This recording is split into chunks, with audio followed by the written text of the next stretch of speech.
ನಮ್ಮ ಜೊತೆಗೆ ಬಿಜೆಪಿಯ ಹಿರಿಯ ಶಾಸಕರಾದಂಥ ಬಾಲಚಂದ್ರ ಜಾರಕಿಹೊಳಿ ಅವರು ಇದ್ದಾರೆ. ಅವ್ರು ಮಾತಾಡ್ಸೋಣ. ಸರ್, ನಾಳೆ ಬೃಹತ್ ಪ್ರತಿಭಟನೆಯನ್ನು ಹಮ್ಮಿಕೊಂಡಿದ್ದೀರಿ. ಎಷ್ಟು ಸಾವಿರ ಜನ ಸೇರುವಂಥ ನಿರೀಕ್ಷೆ ಇದೆ ಸರ್? ಯಾವ ರೀತಿಯಾದಂಥ ಹೋರಾಟ ಇರುತ್ತೆ? ಸುಮಾರು 20,000 ಜನನ ನಿರೀಕ್ಷೆ ಮಾಡಿದ್ವಿ ರೀ. ಬೆಳಗಾಂ ಜಿಲ್ಲೆಯಿಂದ. ಇಲ್ಲಿ ಎಲ್ಲ ಶಾಸಕರು, ಮಾಜಿ ಶಾಸಕರು ಕೂಡಿ ಎಲ್ಲರೂ ಒಕ್ಕಟ್ಟಾಗಿ ಸನ್ಮಾನ್ಯ ವಿಜೇಂದ್ರ ಅವ್ರ ನೇತೃತ್ವ, ಆರ್ ಅಶೋಕ್ ಅವ್ರ ನೇತೃತ್ವ ದೊಡ್ಡ ಪ್ರಮಾಣ ಹೋರಾಟ ಮಾಡಿ ರೈತರಿಗೆ ಬರಬೇಕಾದಂಥ ಇನ್ನೂ ಸರ್ಕಾರದಿಂದ ಪರಿಹಾರಗಳಿರ್ಬೋದು ಅಥವಾ ಉತ್ತರ ಕರ್ನಾಟಕದ ಕೆಲವೊಂದು ವಿಷಯಗಳು ಚರ್ಚೆ ಆಗಬೇಕಾಯ್ತು. ಇವನ್ನೆಲ್ಲ ಇಟ್ಕೊಂಡು ದೊಡ್ಡ ಪ್ರಮಾಣದಲ್ಲಿ ಸ್ಟ್ರೈಕ್ ಮಾಡ್ತಾ ಇದ್ದಾರೆ.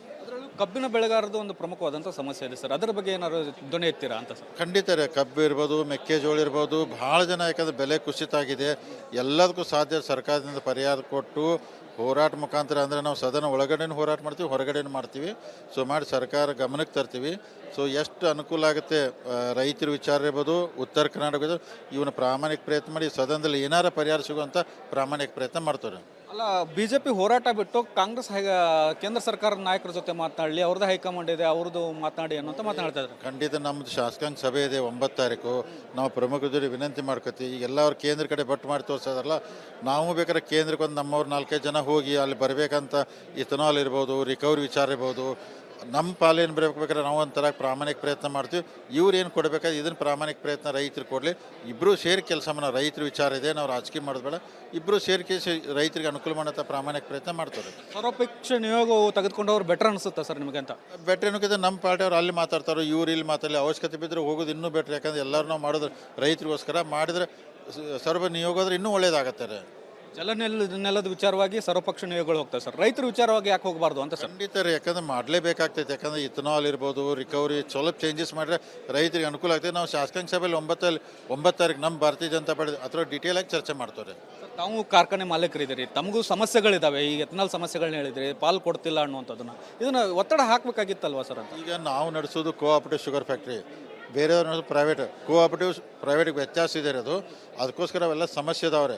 ಅದನ್ನು ಕುಂತು ಚರ್ಚೆ ಮಾಡಿದ್ರೆ ಮುಂದಾದರೂ ಒಂದಿನ ಮೊದಲು ಫ್ಯಾಕ್ಟ್ರಿ ರೈತರು ಸರ್ಕಾರ ಮುಂಚೆನೇ ಮೀಟಿಂಗ್ ಮಾಡಿದ್ರೆ ಒಳ್ಳೆಯದು. ಲಾಸ್ಟ್ ಮೂಮೆಂಟ್ಗೆ ಹೋದರೆ ಎಲ್ಲರಿಗೂ ತೊಂದರೆ ಆಗ್ತಾಯಿದೆ. ಮುಂದಿನ ದಿನಮಾನದಾಗ ಫ್ಯಾಕ್ಟ್ರಿನ ಆ ಸಮಸ್ಯೆ ಬರ್ದಂಗೆ ನಾವು ಪ್ರಯತ್ನ ಮಾಡ್ತೀವಿ. ಅದನ್ನು ಬಿಜೆಪಿಯಲ್ಲಿ ಎಲ್ಲ ಗೊಂದಲಗಳು ಬಗೆಹರಿದವ ಸರ್? ಅಲ್ಲ, ಬಿ ಜೆ ಪಿಯಲ್ಲಿ ಏನು ಗೊಂದಲ ಎಲ್ಲ ನಡೆದಿದೆ. ಮತ್ತು ಡೆಮೋಕ್ರಸಿ ಅಂದರೆ ಸ್ವಲ್ಪ ಎಲ್ಲ ಇದ್ದೇ ಇರುತ್ತೆ ರೀ, ಏನು ಮಾಡೋಕ್ಕಾಗೋದಿಲ್ಲ ರೀ. ಥ್ಯಾಂಕ್ ಯು ರೀ. ಇದಿಷ್ಟು ಶಾಸಕರಾದಂತಹ ಬಾಲಚಂದ್ರ ಜಾರಕಿಹೊಳಿ ಅವರ ಮಾತು. ನಾವು ಕೂಡ ಸರ್ಕಾರದ ಮೇಲೆ ಒತ್ತಡವನ್ನು ಹೇರ್ತೇವೆ, ಕೇಂದ್ರ ಸರ್ಕಾರದ ಮೇಲೆ ಒತ್ತಡವನ್ನು ಹೇರ್ತೇವೆ. ಎಲ್ಲರೂ ಸೇರಿ ಒಟ್ಟಾಗಿ ರೈತರ ಸಮಸ್ಯೆಗಳನ್ನ ಬಗೆಹರಿಸೋಣ ಅಂತ ಮಾತನ್ನ ಹೇಳ್ತಾ ಇದ್ದಾರೆ. ಕ್ಯಾಮ್ರಾಮನ್ ಮಂಜುನಾಥ್ ಜೊತೆ ಬಸವರಾಜ ತಿಮ್ಮಟ್, ರಿಪಬ್ಲಿಕ್ ಕನ್ನಡ, ಬೆಳಗಾವಿ. ನಮ್ಮ ಜೊತೆಗೆ ಬಿಜೆಪಿಯ ಹಿರಿಯ ಶಾಸಕರಾದಂಥ ಬಾಲಚಂದ್ರ ಜಾರಕಿಹೊಳಿ ಅವರು ಇದ್ದಾರೆ. ಅವ್ರು ಮಾತಾಡ್ಸೋಣ. ಸರ್, ನಾಳೆ ಬೃಹತ್ ಪ್ರತಿಭಟನೆಯನ್ನು ಹಮ್ಮಿಕೊಂಡಿದ್ದೀರಿ. ಎಷ್ಟು ಸಾವಿರ ಜನ ಸೇರುವಂಥ ನಿರೀಕ್ಷೆ ಇದೆ ಸರ್? ಯಾವ ರೀತಿಯಾದಂಥ ಹೋರಾಟ ಇರುತ್ತೆ? ಸುಮಾರು 20,000 ಜನನ ನಿರೀಕ್ಷೆ ಮಾಡಿದ್ವಿ ರೀ. ಬೆಳಗಾಂ ಜಿಲ್ಲೆಯಿಂದ. ಇಲ್ಲಿ ಎಲ್ಲ ಶಾಸಕರು, ಮಾಜಿ ಶಾಸಕರು ಕೂಡಿ ಎಲ್ಲರೂ ಒಕ್ಕಟ್ಟಾಗಿ ಸನ್ಮಾನ್ಯ ವಿಜೇಂದ್ರ ಅವ್ರ ನೇತೃತ್ವ, ಆರ್ ಅಶೋಕ್ ಅವ್ರ ನೇತೃತ್ವ ದೊಡ್ಡ ಪ್ರಮಾಣ ಹೋರಾಟ ಮಾಡಿ ರೈತರಿಗೆ ಬರಬೇಕಾದಂಥ ಇನ್ನೂ ಸರ್ಕಾರದಿಂದ ಪರಿಹಾರಗಳಿರ್ಬೋದು ಅಥವಾ ಉತ್ತರ ಕರ್ನಾಟಕದ ಕೆಲವೊಂದು ವಿಷಯಗಳು ಚರ್ಚೆ ಆಗಬೇಕಾಯ್ತು. ಇವನ್ನೆಲ್ಲ ಇಟ್ಕೊಂಡು ದೊಡ್ಡ ಪ್ರಮಾಣದಲ್ಲಿ ಸ್ಟ್ರೈಕ್ ಮಾಡ್ತಾ ಇದ್ದಾರೆ. ಕಬ್ಬಿನ ಬೆಳೆಗಾರದ್ದು ಒಂದು ಪ್ರಮುಖವಾದಂಥ ಸಮಸ್ಯೆ ಇದೆ ಸರ್, ಅದರ ಬಗ್ಗೆ ಏನಾದ್ರು ಧ್ವನಿ ಎತ್ತೀರಾ ಅಂತ ಸರ್? ಖಂಡಿತ ರೀ. ಕಬ್ಬು ಇರ್ಬೋದು, ಮೆಕ್ಕೆಜೋಳ ಇರ್ಬೋದು, ಭಾಳ ಜನ ಯಾಕಂದರೆ ಬೆಲೆ ಕುಸಿತ ಆಗಿದೆ. ಎಲ್ಲದಕ್ಕೂ ಸಾಧ್ಯ ಸರ್ಕಾರದಿಂದ ಪರಿಹಾರ ಕೊಟ್ಟು ಹೋರಾಟ ಮುಖಾಂತರ, ಅಂದರೆ ನಾವು ಸದನ ಒಳಗಡೆನೂ ಹೋರಾಟ ಮಾಡ್ತೀವಿ, ಹೊರಗಡೆನೂ ಮಾಡ್ತೀವಿ. ಮಾಡಿ ಸರ್ಕಾರ ಗಮನಕ್ಕೆ ತರ್ತೀವಿ. ಎಷ್ಟು ಅನುಕೂಲ ಆಗುತ್ತೆ ರೈತರ ವಿಚಾರ ಇರ್ಬೋದು, ಉತ್ತರ ಕರ್ನಾಟಕದ ಇವನ್ನ ಪ್ರಾಮಾಣಿಕ ಪ್ರಯತ್ನ ಮಾಡಿ ಸದನದಲ್ಲಿ ಏನಾರ ಪರಿಹಾರ ಸಿಗುವಂಥ ಪ್ರಾಮಾಣಿಕ ಪ್ರಯತ್ನ ಮಾಡ್ತಾರೆ. ಅಲ್ಲ, ಬಿಜೆಪಿ ಹೋರಾಟ ಬಿಟ್ಟು ಕಾಂಗ್ರೆಸ್ ಕೇಂದ್ರ ಸರ್ಕಾರದ ನಾಯಕರ ಜೊತೆ ಮಾತನಾಡಲಿ, ಅವ್ರದ್ದು ಹೈಕಮಾಂಡ್ ಇದೆ, ಅವ್ರದ್ದು ಮಾತನಾಡಿ ಅನ್ನೋಂತ ಮಾತನಾಡ್ತಾ ಇದ್ದಾರೆ. ಖಂಡಿತ ನಮ್ಮದು ಶಾಸಕಾಂಗ ಸಭೆ ಇದೆ 9 ತಾರೀಕು. ನಾವು ಪ್ರಮುಖರು ವಿನಂತಿ ಮಾಡ್ಕೊತೀವಿ. ಈಗೆಲ್ಲ ಅವ್ರು ಕೇಂದ್ರ ಕಡೆ ಬಟ್ಟು ಮಾಡಿ ತೋರಿಸೋದಲ್ಲ, ನಾವು ಬೇಕಾದ್ರೆ ಕೇಂದ್ರಕ್ಕೆ ಒಂದು ನಮ್ಮವ್ರು 4-5 ಜನ ಹೋಗಿ ಅಲ್ಲಿ ಬರಬೇಕಂತ. ಇಥನಾಲ್ ಇರ್ಬೋದು, ರಿಕವರಿ ವಿಚಾರ ಇರ್ಬೋದು, ನಮ್ಮ ಪಾಲೇನು ಬರಬೇಕಾದ್ರೆ ನಾವು ಒಂಥರ ಪ್ರಾಮಾಣಿಕ ಪ್ರಯತ್ನ ಮಾಡ್ತೀವಿ. ಇವ್ರು ಏನು ಕೊಡಬೇಕಾದ್ರೆ ಇದನ್ನು ಪ್ರಾಮಾಣಿಕ ಪ್ರಯತ್ನ ರೈತರು ಕೊಡಲಿ. ಇಬ್ಬರು ಸೇರಿ ಕೆಲಸ ಮಾಡೋ. ರೈತರ ವಿಚಾರ ಇದೆ, ನಾವು ರಾಜಕೀಯ ಮಾಡೋದು ಬೇಡ. ಇಬ್ಬರು ಸೇರಿಕೆ ರೈತರಿಗೆ ಅನುಕೂಲ ಮಾಡೋಂಥ ಪ್ರಾಮಾಣಿಕ ಪ್ರಯತ್ನ ಮಾಡ್ತಾರೆ. ಸರ್ವಪಕ್ಷ ನಿಯೋಗವು ತೆಗೆದುಕೊಂಡವ್ರು ಬೆಟರ್ ಅನಿಸುತ್ತಾ ಸರ್ ನಿಮಗೆ ಅಂತ?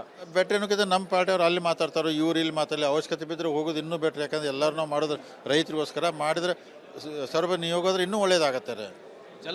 ನೆಲದ ವಿಚಾರವಾಗಿ ಸರ್ವಪಕ್ಷ ನಿಯೋಗಗಳು ಹೋಗ್ತಾರೆ ಸರ್, ರೈತರ ವಿಚಾರವಾಗಿ ಯಾಕೆ ಹೋಗಬಾರ್ದು ಅಂತ ಸರ್? ಖಂಡಿತ ರೀ. ಯಾಕಂದ್ರೆ ಮಾಡಲೇಬೇಕಾಗ್ತೈತೆ. ಯಾಕಂದ್ರೆ ಇಥನಾಲ್ ಇರ್ಬೋದು, ರಿಕವರಿ ಸ್ವಲ್ಪ ಚೇಂಜಸ್ ಮಾಡಿದ್ರೆ ರೈತರಿಗೆ ಅನುಕೂಲ ಆಗ್ತದೆ. ನಾವು ಶಾಸಕಾಂಗ ಸಭೆಯಲ್ಲಿ 9 ತಾರೀಕು ನಮ್ಮ ಭಾರತೀಯ ಜನತಾ ಪಾರ್ಟಿ ಅಥವಾ ಡೀಟೇಲ್ ಆಗಿ ಚರ್ಚೆ ಮಾಡ್ತಾರೆ. ತಾವು ಕಾರ್ಖಾನೆ ಮಾಲೀಕರಿದ್ದೀರಿ, ತಮಗೂ ಸಮಸ್ಯೆಗಳಿದ್ದಾವೆ. ಈಗ ಎಥನಾಲ್ ಸಮಸ್ಯೆಗಳನ್ನ ಹೇಳಿದ್ರಿ, ಪಾಲ್ ಕೊಡ್ತಿಲ್ಲ ಅನ್ನುವಂಥದ್ದನ್ನ, ಇದನ್ನ ಒತ್ತಡ ಹಾಕಬೇಕಾಗಿತ್ತಲ್ವಾ ಸರ್ ಅಂತ? ಈಗ ನಾವು ನಡೆಸೋದು ಕೋಆಪರೇಟಿವ್ ಶುಗರ್ ಫ್ಯಾಕ್ಟ್ರಿ, ಬೇರೆಯವ್ರನ್ನ ಪ್ರೈವೇಟ್ ಕೋಆಪರೇಟಿವ್ಸ್ ಪ್ರೈವೇಟ್ಗೆ ವ್ಯತ್ಯಾಸ ಇದೆ ಅದು. ಅದಕ್ಕೋಸ್ಕರ ಅವೆಲ್ಲ ಸಮಸ್ಯೆ ಇದಾವ್ರೆ. ಅದನ್ನು ಕುಂತು ಚರ್ಚೆ ಮಾಡಿದ್ರೆ ಮುಂದಾದರೂ ಒಂದಿನ ಮೊದಲು ಫ್ಯಾಕ್ಟ್ರಿ ರೈತರು ಸರ್ಕಾರ ಮುಂಚೆನೇ ಮೀಟಿಂಗ್ ಮಾಡಿದ್ರೆ ಒಳ್ಳೆಯದು. ಲಾಸ್ಟ್ ಮೂಮೆಂಟ್ಗೆ ಹೋದರೆ ಎಲ್ಲರಿಗೂ ತೊಂದರೆ ಆಗ್ತಾಯಿದೆ. ಮುಂದಿನ ದಿನಮಾನದಾಗ ಫ್ಯಾಕ್ಟ್ರಿನ ಆ ಸಮಸ್ಯೆ ಬರ್ದಂಗೆ ನಾವು ಪ್ರಯತ್ನ ಮಾಡ್ತೀವಿ ಅದನ್ನು. ಬಿಜೆಪಿಯಲ್ಲಿನ ಎಲ್ಲ ಗೊಂದಲಗಳು ಬಗೆಹರಿದ್ವು ಸರ್. ಅಲ್ಲ, ಬಿ ಜೆ ಪಿಯಲ್ಲಿ ಏನು ಗೊಂದಲ ಇಲ್ಲ, ಎಲ್ಲ ನಡೆದಿದೆ. ಮತ್ತು ಡೆಮೋಕ್ರಸಿ ಅಂದರೆ ಸ್ವಲ್ಪ ಎಲ್ಲ ಇದ್ದೇ ಇರುತ್ತೆ ರೀ, ಏನು ಮಾಡೋಕ್ಕಾಗೋದಿಲ್ಲ ರೀ. ಥ್ಯಾಂಕ್ ಯು ರೀ. ಇದಿಷ್ಟು ಶಾಸಕರಾದಂತಹ ಬಾಲಚಂದ್ರ ಜಾರಕಿಹೊಳಿ ಅವರ ಮಾತು. ನಾವು ಕೂಡ ಸರ್ಕಾರದ ಮೇಲೆ ಒತ್ತಡವನ್ನು ಹೇರ್ತೇವೆ, ಕೇಂದ್ರ ಸರ್ಕಾರದ ಮೇಲೆ ಒತ್ತಡವನ್ನು ಹೇರ್ತೇವೆ, ಎಲ್ಲರೂ ಸೇರಿ ಒಟ್ಟಾಗಿ ರೈತರ ಸಮಸ್ಯೆಗಳನ್ನ ಬಗೆಹರಿಸೋಣ ಅಂತ ಮಾತನ್ನ ಹೇಳ್ತಾ ಇದ್ದಾರೆ. ಕ್ಯಾಮ್ರಾಮನ್ ಮಂಜುನಾಥ್ ಜೊತೆ ಬಸವರಾಜ ತಿಮ್ಮಟ್, ರಿಪಬ್ಲಿಕ್ ಕನ್ನಡ, ಬೆಳಗಾವಿ. ನಮ್ಮ ಜೊತೆಗೆ ಬಿಜೆಪಿಯ ಹಿರಿಯ ಶಾಸಕರಾದಂಥ ಬಾಲಚಂದ್ರ ಜಾರಕಿಹೊಳಿ ಅವರು ಇದ್ದಾರೆ. ಅವ್ರು ಮಾತಾಡ್ಸೋಣ. ಸರ್, ನಾಳೆ ಬೃಹತ್ ಪ್ರತಿಭಟನೆಯನ್ನು ಹಮ್ಮಿಕೊಂಡಿದ್ದೀರಿ. ಎಷ್ಟು ಸಾವಿರ ಜನ ಸೇರುವಂಥ ನಿರೀಕ್ಷೆ ಇದೆ ಸರ್? ಯಾವ ರೀತಿಯಾದಂಥ ಹೋರಾಟ ಇರುತ್ತೆ? ಸುಮಾರು 20,000 ಜನನ ನಿರೀಕ್ಷೆ ಮಾಡಿದ್ವಿ ರೀ. ಸೊ ಬೆಳಗಾಂ ಜಿಲ್ಲೆಯಿಂದ. ಸೊ ಇಲ್ಲಿ ಎಲ್ಲ ಶಾಸಕರು, ಮಾಜಿ ಶಾಸಕರು ಕೂಡಿ ಎಲ್ಲರೂ ಒಕ್ಕಟ್ಟಾಗಿ ಸನ್ಮಾನ್ಯ ವಿಜೇಂದ್ರ ಅವ್ರ ನೇತೃತ್ವ, ಆರ್ ಅಶೋಕ್ ಅವ್ರ ನೇತೃತ್ವ ದೊಡ್ಡ ಪ್ರಮಾಣ ಹೋರಾಟ ಮಾಡಿ ಸೊ ರೈತರಿಗೆ ಬರಬೇಕಾದಂಥ ಇನ್ನೂ ಸರ್ಕಾರದಿಂದ ಪರಿಹಾರಗಳಿರ್ಬೋದು ಅಥವಾ ಉತ್ತರ ಕರ್ನಾಟಕದ ಕೆಲವೊಂದು ವಿಷಯಗಳು ಚರ್ಚೆ ಆಗಬೇಕಾಯ್ತು. ಇವನ್ನೆಲ್ಲ ಇಟ್ಕೊಂಡು ದೊಡ್ಡ ಪ್ರಮಾಣದಲ್ಲಿ ಸ್ಟ್ರೈಕ್ ಮಾಡ್ತಾ ಇದ್ದಾರೆ. ಅದರಲ್ಲೂ ಕಬ್ಬಿನ ಬೆಳೆಗಾರದ್ದು ಒಂದು ಪ್ರಮುಖವಾದಂಥ ಸಮಸ್ಯೆ ಇದೆ ಸರ್. ಅದರ ಬಗ್ಗೆ ಏನಾದ್ರು ಧ್ವನಿ ಎತ್ತೀರಾ ಅಂತ ಸರ್? ಖಂಡಿತ ರೀ. ಕಬ್ಬು ಇರ್ಬೋದು, ಮೆಕ್ಕೆಜೋಳ ಇರ್ಬೋದು, ಭಾಳ ಜನ ಯಾಕಂದರೆ ಬೆಲೆ ಕುಸಿತ ಆಗಿದೆ. ಎಲ್ಲದಕ್ಕೂ ಸಾಧ್ಯ ಸರ್ಕಾರದಿಂದ ಪರಿಹಾರ ಕೊಟ್ಟು ಹೋರಾಟ ಮುಖಾಂತರ, ಅಂದರೆ ನಾವು ಸದನ ಒಳಗಡೆನೂ ಹೋರಾಟ ಮಾಡ್ತೀವಿ, ಹೊರಗಡೆನೂ ಮಾಡ್ತೀವಿ. ಸೊ ಮಾಡಿ ಸರ್ಕಾರ ಗಮನಕ್ಕೆ ತರ್ತೀವಿ. ಸೊ ಎಷ್ಟು ಅನುಕೂಲ ಆಗುತ್ತೆ ರೈತರ ವಿಚಾರ ಇರ್ಬೋದು, ಉತ್ತರ ಕರ್ನಾಟಕದ ಇವನ್ನ ಪ್ರಾಮಾಣಿಕ ಪ್ರಯತ್ನ ಮಾಡಿ ಸದನದಲ್ಲಿ ಏನಾರ ಪರಿಹಾರ ಸಿಗುವಂಥ ಪ್ರಾಮಾಣಿಕ ಪ್ರಯತ್ನ ಮಾಡ್ತಾರೆ. ಅಲ್ಲ, ಬಿಜೆಪಿ ಹೋರಾಟ ಬಿಟ್ಟು ಕಾಂಗ್ರೆಸ್ ಕೇಂದ್ರ ಸರ್ಕಾರದ ನಾಯಕರ ಜೊತೆ ಮಾತನಾಡಲಿ, ಅವ್ರದ್ದು ಹೈಕಮಾಂಡ್ ಇದೆ, ಅವ್ರದ್ದು ಮಾತನಾಡಿ ಅನ್ನೋಂತ ಮಾತನಾಡ್ತಾ ಇದ್ದಾರೆ. ಖಂಡಿತ ನಮ್ಮದು ಶಾಸಕಾಂಗ ಸಭೆ ಇದೆ 9 ತಾರೀಕು. ನಾವು ಪ್ರಮುಖರ ಜೊತೆ ವಿನಂತಿ ಮಾಡ್ಕೊತೀವಿ. ಈಗೆಲ್ಲ ಅವ್ರು ಕೇಂದ್ರ ಕಡೆ ಬಟ್ಟು ಮಾಡಿ ತೋರಿಸೋದಲ್ಲ, ನಾವು ಬೇಕಾದ್ರೆ ಕೇಂದ್ರಕ್ಕೆ ಒಂದು ನಮ್ಮವ್ರು 4-5 ಜನ ಹೋಗಿ ಅಲ್ಲಿ ಬರಬೇಕಂತ. ಇಥನಾಲ್ ಇರ್ಬೋದು, ರಿಕವರಿ ವಿಚಾರ ಇರ್ಬೋದು, ನಮ್ಮ ಪಾಲೇನು ಬರಬೇಕಾದ್ರೆ ನಾವು ಒಂಥರ ಪ್ರಾಮಾಣಿಕ ಪ್ರಯತ್ನ ಮಾಡ್ತೀವಿ. ಇವ್ರು ಏನು ಕೊಡಬೇಕಾದ್ರೆ ಇದನ್ನು ಪ್ರಾಮಾಣಿಕ ಪ್ರಯತ್ನ ರೈತರು ಕೊಡಲಿ. ಇಬ್ಬರು ಸೇರಿ ಕೆಲಸ ಮಾಡೋ. ರೈತರ ವಿಚಾರ ಇದೆ, ನಾವು ರಾಜಕೀಯ ಮಾಡೋದು ಬೇಡ. ಇಬ್ಬರು ಸೇರಿ ರೈತರಿಗೆ ಅನುಕೂಲ ಮಾಡೋಂಥ ಪ್ರಾಮಾಣಿಕ ಪ್ರಯತ್ನ ಮಾಡ್ತಾರೆ. ಸರ್ವಪಕ್ಷ ನಿಯೋಗವು ತೆಗೆದುಕೊಂಡವ್ರು ಬೆಟರ್ ಅನಿಸುತ್ತಾ ಸರ್ ನಿಮಗೆ ಅಂತ? ಬೆಟ್ರ್ ಏನಕ್ಕಿಂತ ನಮ್ಮ ಪಾರ್ಟಿಯವ್ರು ಅಲ್ಲಿ ಮಾತಾಡ್ತಾರೋ, ಇವ್ರು ಇಲ್ಲಿ ಮಾತಾಡಲಿ. ಅವಶ್ಯಕತೆ ಬಿದ್ದರೆ ಹೋಗೋದು ಇನ್ನೂ ಬೆಟ್ರ್. ಯಾಕಂದರೆ ಎಲ್ಲರೂ ನಾವು ಮಾಡೋದು ರೈತರಿಗೋಸ್ಕರ ಮಾಡಿದ್ರೆ ಸರ್ವ ನಿಯೋಗ ಆದರೆ ಇನ್ನೂ ಒಳ್ಳೇದಾಗತ್ತೆ. ನೆಲದ ವಿಚಾರವಾಗಿ ಸರ್ವಪಕ್ಷ ನಿಯೋಗಗಳು ಹೋಗ್ತಾರೆ ಸರ್. ರೈತರ ವಿಚಾರವಾಗಿ ಯಾಕೆ ಹೋಗಬಾರ್ದು ಅಂತ ಸರ್? ಖಂಡಿತ ರೀ. ಯಾಕಂದ್ರೆ ಮಾಡಲೇಬೇಕಾಗ್ತೈತೆ. ಯಾಕಂದರೆ ಇಥನಾಲ್ ಇರ್ಬೋದು, ರಿಕವರಿ ಸ್ವಲ್ಪ ಚೇಂಜಸ್ ಮಾಡಿದ್ರೆ ರೈತರಿಗೆ ಅನುಕೂಲ ಆಗ್ತದೆ. ನಾವು ಶಾಸಕಾಂಗ ಸಭೆಯಲ್ಲಿ 9 ತಾರೀಕು ನಮ್ಮ ಭಾರತೀಯ ಜನತಾ ಪಾರ್ಟಿ ಅಥವಾ ಡೀಟೇಲ್ ಆಗಿ ಚರ್ಚೆ ಮಾಡ್ತಾರೆ. ತಾವು ಕಾರ್ಖಾನೆ ಮಾಲೀಕರಿದ್ದೀರಿ, ತಮಗೂ ಸಮಸ್ಯೆಗಳಿದ್ದಾವೆ. ಈಗ ಎಥನಾಲ್ ಸಮಸ್ಯೆಗಳನ್ನ ಹೇಳಿದ್ರಿ, ಪಾಲ್ ಕೊಡ್ತಿಲ್ಲ ಅನ್ನುವಂಥದ್ದನ್ನ, ಇದನ್ನು ಒತ್ತಡ ಹಾಕಬೇಕಾಗಿತ್ತಲ್ವಾ ಸರ್ ಅಂತ? ಈಗ ನಾವು ನಡೆಸೋದು ಕೋಆಪರೇಟಿವ್ ಶುಗರ್ ಫ್ಯಾಕ್ಟ್ರಿ, ಬೇರೆಯವ್ರನ್ನ ಪ್ರೈವೇಟ್ ಕೋಆಪರೇಟಿವ್ಸ್ ಪ್ರೈವೇಟ್ಗೆ ವ್ಯತ್ಯಾಸ ಇದೆ ಅದು. ಅದಕ್ಕೋಸ್ಕರ ಅವೆಲ್ಲ ಸಮಸ್ಯೆ ಇದಾವ್ರೆ. ಅದನ್ನು ಕುಂತು ಚರ್ಚೆ ಮಾಡಿದ್ರೆ ಮುಂದಾದರೂ ಒಂದಿನ ಮೊದಲು ಫ್ಯಾಕ್ಟ್ರಿ ರೈತರು ಸರ್ಕಾರ ಮುಂಚೆನೇ ಮೀಟಿಂಗ್ ಮಾಡಿದ್ರೆ ಒಳ್ಳೆಯದು. ಲಾಸ್ಟ್ ಮೂಮೆಂಟ್ಗೆ ಹೋದರೆ ಎಲ್ಲರಿಗೂ ತೊಂದರೆ ಆಗ್ತಾಯಿದೆ. ಮುಂದಿನ ದಿನಮಾನದಾಗ ಫ್ಯಾಕ್ಟ್ರಿನ ಆ ಸಮಸ್ಯೆ ಬರ್ದಂಗೆ ನಾವು ಪ್ರಯತ್ನ ಮಾಡ್ತೀವಿ ಅದನ್ನು. ಬಿಜೆಪಿಯಲ್ಲಿನ ಎಲ್ಲ ಗೊಂದಲಗಳು ಬಗೆಹರಿದ್ವು ಸರ್? ಅಲ್ಲ, ಬಿ ಜೆ ಪಿಯಲ್ಲಿ ಏನು ಗೊಂದಲ ಇಲ್ಲ, ಎಲ್ಲ ನಡೆದಿದೆ. ಮತ್ತು ಡೆಮೋಕ್ರಸಿ ಅಂದರೆ ಸ್ವಲ್ಪ ಎಲ್ಲ ಇದ್ದೇ ಇರುತ್ತೆ ರೀ, ಏನು ಮಾಡೋಕ್ಕಾಗೋದಿಲ್ಲ ರೀ. ಥ್ಯಾಂಕ್ ಯು ರೀ. ಇದಿಷ್ಟು ಶಾಸಕರಾದಂತಹ ಬಾಲಚಂದ್ರ ಜಾರಕಿಹೊಳಿ ಅವರ ಮಾತು. ನಾವು ಕೂಡ ಸರ್ಕಾರದ ಮೇಲೆ ಒತ್ತಡವನ್ನು ಹೇರ್ತೇವೆ, ಕೇಂದ್ರ ಸರ್ಕಾರದ ಮೇಲೆ ಒತ್ತಡವನ್ನು ಹೇರ್ತೇವೆ, ಎಲ್ಲರೂ ಸೇರಿ ಒಟ್ಟಾಗಿ ರೈತರ ಸಮಸ್ಯೆಗಳನ್ನ ಬಗೆಹರಿಸೋಣ ಅಂತ ಮಾತನ್ನ ಹೇಳ್ತಾ ಇದ್ದಾರೆ. ಕ್ಯಾಮ್ರಾಮನ್ ಮಂಜುನಾಥ್ ಜೊತೆ ಬಸವರಾಜ ತಿಮ್ಮಟ್, ರಿಪಬ್ಲಿಕ್ ಕನ್ನಡ, ಬೆಳಗಾವಿ.